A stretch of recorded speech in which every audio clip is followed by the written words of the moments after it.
everybody, and welcome to Nick Stream. Today we're going to be checking out my game pickups leading to September 2021. Let's check it out.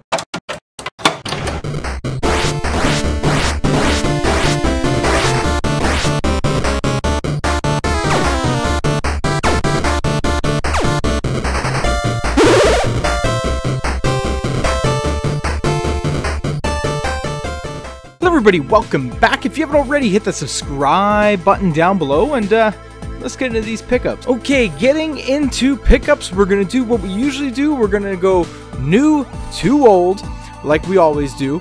And we got a mixed variety of things this month, so it's quite interesting. Starting off with the Nintendo Switch, I got the No More Heroes Killian Dollar Trilogy. If you don't know what No More Heroes is, it's this awesome, essentially some of the first adult-oriented games on the Wii. And this Killian Dollar Trilogy, it comes with No More Heroes 1 and 2 on a single cartridge, and then the newly released No More Heroes 3 on a separate one. So you get two game boxes with this, and the games are awesome. It's you're Travis Touchdown. It's a third-person game made by Suda51. You essentially are killing a lot of baddies with lightsabers, and that's pretty much what the game is. Tons of fun. The first one and the third one have free roaming aspects to it. The free roaming isn't great, but it does add a little bit of a break in between the action, though. Ah, my stomach hurts. I need a toilet. Perfect location. Next up on the Nintendo Switch, I got Power Rangers Battle for the Grid Super Edition. Now, as you know, Power Rangers Battle for the Grid is probably my favorite fighting game on the Switch, between this and Mortal Kombat 11. The Super Edition here, though, comes with all the DLC. So it comes with all 3 seasons of DLC, plus it comes with the Street Fighter, Ryu, and Chun-Li DLC as well, all in one cartridge. Everything is on the cartridge. I did already own this game. I own the limited run Best Buy release. This release, though, is pretty plain Jane. There's no inside cover art, there's no manual, nothing. So what I did was I took the manual out of my limited run Best Buy release, put it in this case, and I gave that other release to a friend who would really, I felt really appreciated getting the game. But like I said, this one comes with all the DLC, even pre-order bonus DLC of the Pink Ranger skin, and I can't remember what the other skin was. I think it was one of the Green Ranger skins, which were only available through pre-ordering the original game. So you need a code for that. You couldn't purchase that on the store, and this is a good way of getting those extra skins as well. So I was really happy to pick this one up. We stand on the edge of a great challenge that brings together familiar faces and total strangers. We are the Power Rangers! Power Rangers! Next up, the last Switch game I got for the month is The Legend of Zelda Skyward Sword HD. Now, this is a remaster of the Wii Zelda release, Skyward Sword. Heavily uses motion controls for the combat and the puzzles in this game. Now, they did add a new function so you can use a traditional controller with this game, and essentially how it acts as the right analog stick controls the swing direction of your sword. It kind of plays a little bit like Fight Night, the boxing games, where the analog stick controls your sword. In Fight Night, the analog stick controlled how you punch. So it's very similar in that sense, but it's good. Like, I popped it in, I put the game in, the game looks gorgeous in HD, absolutely stunning.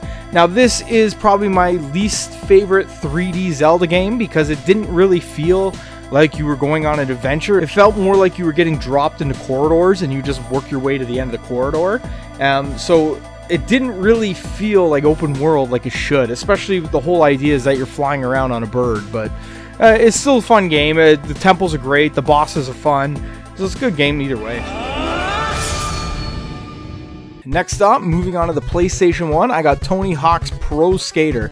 This is the game that started all, the whole Tony Hawk series that ran into the GameCube, PS2, Xbox era.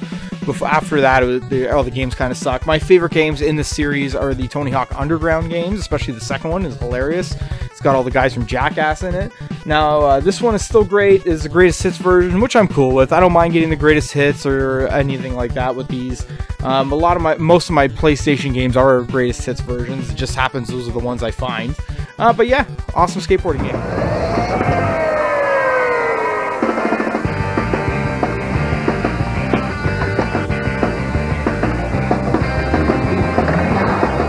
Tony Hawk's Pro Skater.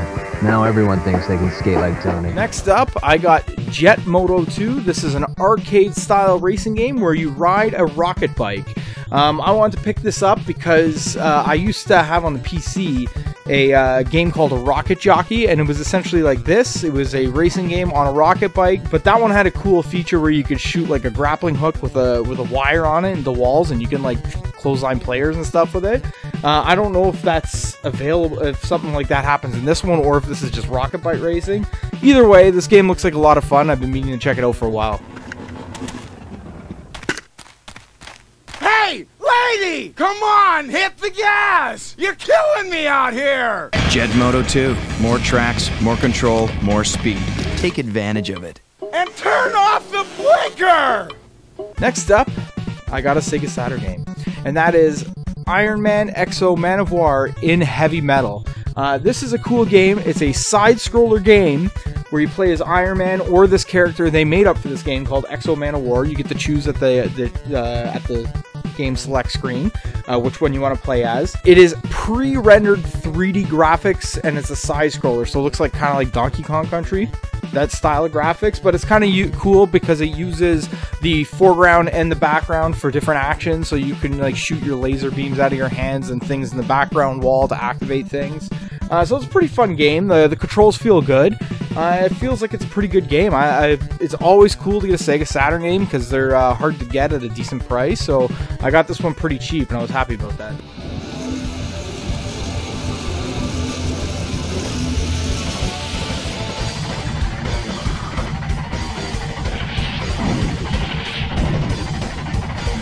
Next game I got is a Sega CD game, and that's called a Racing Aces. This is a airplane racing game that the Sega tries to use a fake 3D plane to navigate, and it's kind of difficult to see where you're going and to control your plane. Not a great game. I picked it up mainly because it was dirt cheap, and to get a Sega CD game as cheap as I got this one is very, very difficult. Next up, I got another Sega CD, and this is a Sega CD classic. This is called Ground Zero Texas.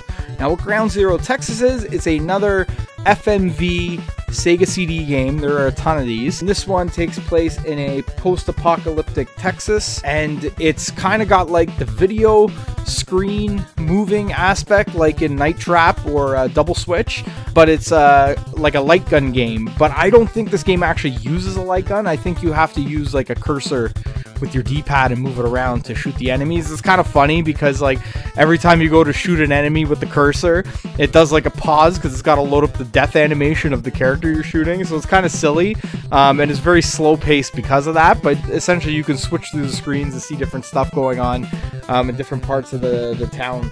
But it's still a cool game. Like, I love all these FMG games, as silly as they are. I love the cheesy 90s acting. Hey!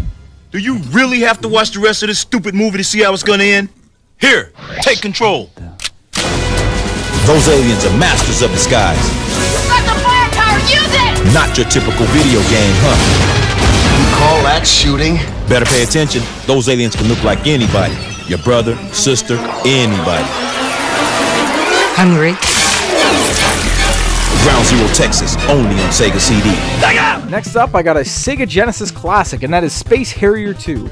Now, what Space Harrier 2 is, it's kind of like an arcade-style shoot-'em-up, but it's from the rear perspective. So it's kind of like it's got a 3D plane, like a grid plane, which they used to use in all these old games to give you like a 3D aspect idea. 3 grid plane, you can fly over the screen. You're essentially a dude with a jetpack flying around, just blasting things in front of you, just like a typical shoot-'em-up, but it's like more of like a rear-end 3D shoot-'em-up.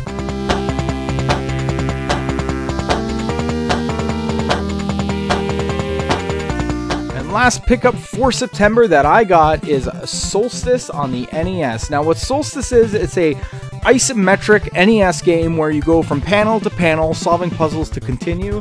It's pretty cool. You play as like this little wizard dude. The graphics are quite nice for the NES. I generally don't like isometric games, but this one I saw, it looked interesting to me. The gameplay looked interesting, and I wanted to try it for myself. Now you must face the greatest challenge.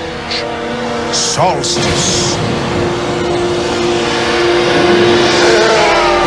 Solstice, the final test of the Game Master. Solstice by ImageSoft at all Toys R Us. Well, everybody, that's my pickups for September 2021. If you like what you saw, hit like. If you dislike what you saw, hit dislike. Don't forget to subscribe and leave a comment down below. Tell your friends about Nick Stream. Let them know about all the good times we are having here. And I'll see you later.